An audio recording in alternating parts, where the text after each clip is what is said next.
Ang pag-amin ay mainam lalo na kung totoo ka naman sa iyong feelings. Ako po ang inyong lingkod, Tagapanood TV. Isang mabiyaya at masaganang araw po sa ating lahat. Welcome back po dito sa ating YouTube channel at Facebook page. Panibagong araw, panibagong reaction video po ulit tayo mga tagapanood. At ang ating gagawa ng reaction, bibigyan ng komento, opinion. Catherine Bernardo, inamin na ang totoong feelings kay Alden Richard. Pero bago po tayo magpatuloy, nais ko lang po kayong pasalamatan sa inyong walang sawang suporta at pagtangkilik po dito sa ating channel. Maraming salamat po mga tagapanood. At sa mga hindi pa po nag-subscribe dyan, lalong-lalo na po sa mga bagong napadaan lang dito sa ating channel, huwag nyo po sanang kalimutan na mag-subscribe. Kaya naman huwag na nating patagalin to.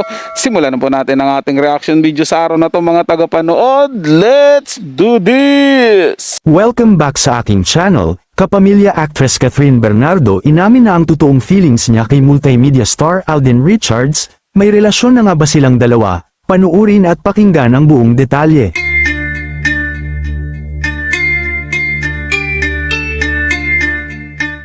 Madalas na ngang mausisa si Catherine Bernardo ng kanyang mga fans kung ano na nga ba ang totoong estado ng relasyon nila ni multimedia star Alden Richards.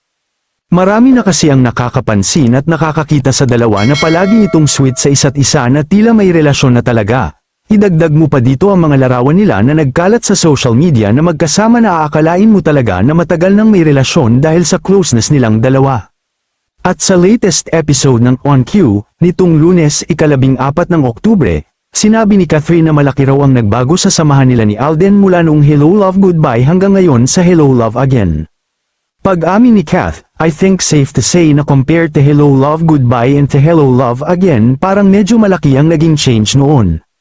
Kasi first, iba yung naging setup din sa working environment, and then iba rin naman kung paano kami ngayon, na mas nakilala ko na siya over the years.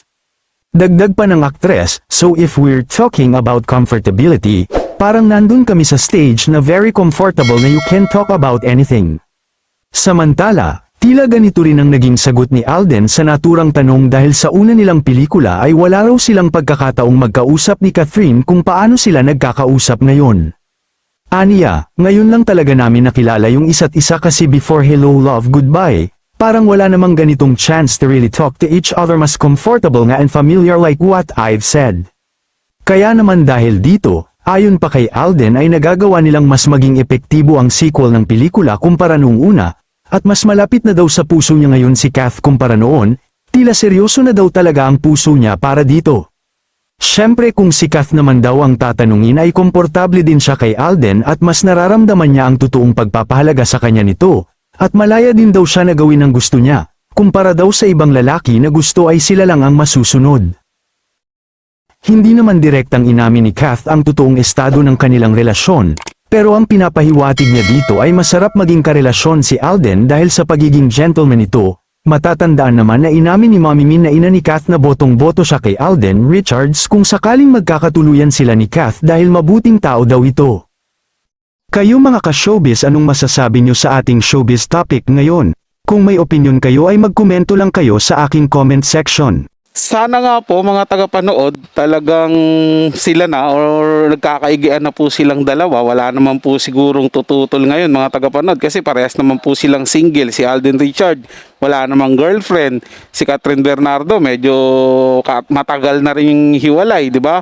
Sana nga lang talaga nakamove on na siya kasi siyempre pagkakaalam ko po si Daniel Padilla ang first boyfriend nitong si Catherine Bernardo, kaya siguro parang tingin ko lang medyo hindi pa yan, hindi pa talaga totally nakaka-move on. Pero later on kapag tuloy-tuloy na laging nandiyan si Alden Richard sa tabi niya, baka po sakaling mapalitan na yung Padilla ng Richards, di ba mga tagapanood? Hindi po natin masasabi yan, tanging sila lang po talaga nakakaalam niyan kung kailan yan. Pero malay po natin habang nagsushooting sila o habang lagi po silang nagkakasama, talagang nabubuksan na po unti-unti yung puso ni Catherine Bernardo dito kay Alden Richard. Bagay naman po sila mga tagapanood, di ba? Kayo po, tingin nyo, bagay po ba tong dalawang to? Kasi karamihan naman ngayon ng cut din, talagang botong-boto. Natural, bukod sa sinusuportahan nila yung anumang mga pelikula, advertisement na magkasama itong dalawa, siyempre sinusuportahan din po nila